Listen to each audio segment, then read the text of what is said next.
Hello, this is the 16th lecture of the Semantic SEO course. In this lecture, we will talk about further this contextual vector. You notice something that why we should use always the questions. Basically, the reason to use questions is to helping the search engine to understand the specific question format and the possible answer format that we will be using.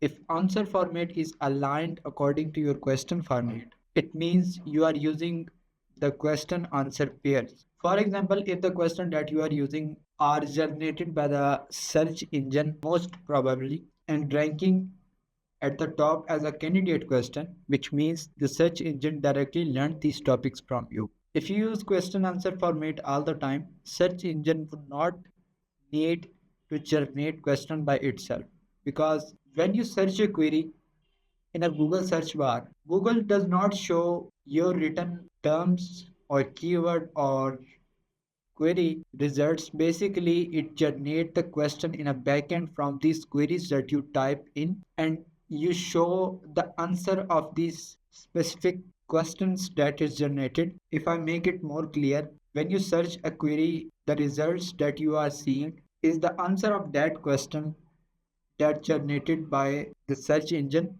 from that specific query that you can put it. Hope so it's clear. Your goal is to create the content more clear and easier to process. For example, if we not write where is Germany, instead we write Germany, let's say, or location of Germany or something else.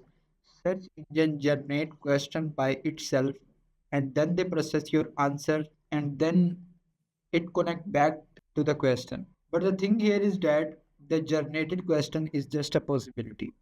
If you give a question directly, it will be easier to creating the better responsiveness and the question answer pairing. When you're generating questions, you need to understand that which of the first internal link that you will be using. In this case, this is countries in Europe. And one thing as a tip, we don't use anchor text more than 3 times. So this is the first internal link. So I need to ask the question about this. We structure in that way, like where is Germany first in H2, and then we use the synonym phrase of the anchor text in our heading, and it will in H3. For example, what I mean is the continent is Germany in, or the continent in Germany is Europe. So basically, this is the synonym phrase continent in Germany of Europe. Same thing repeat here. In the case of this, the capital of Germany is Berlin. So we use the synonym phrase in our heading, whatever the anchor text is. According to the internal links, we generate the different type of questions. Now here the question arises, why we create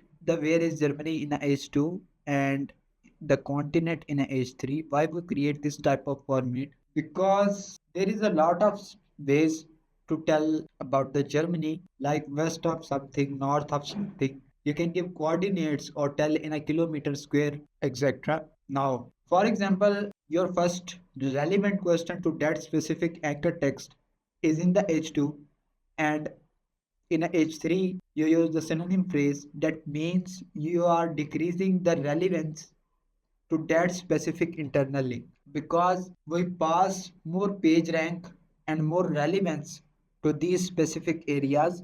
These are the more important than this. So we can use this type of structure to decrease some of the relevance to this specific anchor text. In a queries, you can say the Germany map, the terms like flag, cities, and you see things like coordinates. That's why we put here the question, the Germany coordinates. But in this case, we put it in our population. As to we have population, and under this we put this Germany coordinates. Basically, we prioritize the specific type of attributes for a certain type of internal links. Now here the question rises that why you put in H3, why you did not directly in H2? Because we distribute most of the population of Germany that we have between the different coordinates. And so actually we expand the population context further. Inside our contextual vector, we create the specific contextual flow. What is contextual flow? Basically, it is that we connect first heading to the last with a specific type of pattern. In a paint, I understand more it easily. For example, this is the our contextual vector. Most of the SEOs do that their article goes like that, the destructive contextual flow. But we go in a very straight way so that we create a specific type of contextual flow with a certain patterns. For example, here you can see where is Germany is relevant to the location.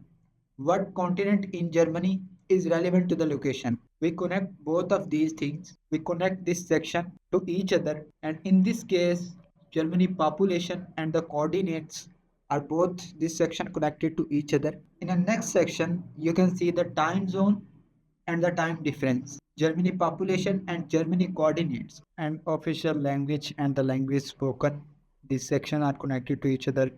Telegram and teleplate, capital and capital city and the cities. Then we will discuss about the visit that is also connected to the visit part again. Then we ask about the area of the Germany, that is a descriptive question that includes in a kilometer square, like the smallest and the largest or the biggest country. So in the next lecture, we will talk about more the question generation. See you in the next lecture.